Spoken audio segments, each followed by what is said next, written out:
Kul in tuhibbunallaha fettebi'uni yuhibbukumullah.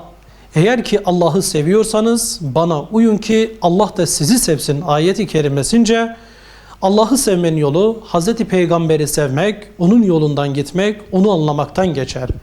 Bizler bu toplumun kurtuluşunu, bu toplumun felaha ulaşmasını ve ümmetin tekrardan bir araya gelmesini, dağınık olan bu ümmetin tekrardan ayağa kalkıp ittihat haline dönüşmesini Efendimiz Aleyhisselatü Vesselam'ın çerçevesinde ve çevresinde olacağına inanıyoruz. Bu yüzden Efendimiz'i anlamak, onu yad etmek, onun davasını ve misyonunu her an diri tutmak amacıyla 13 Nisan Pazar günü İstasyon Meydanı'nda saat 13.30'da Gaziantep'li tüm halkımızı bu kutlu sevdaya, direniş önderi Hz. Muhammed Mustafa sallallahu aleyhi ve sellemi yad edeceğimiz bu etkinliğe davet ediyoruz ve bekliyoruz. Bu pazar hiçbir yere, hiç kimseye randevu vermeyin.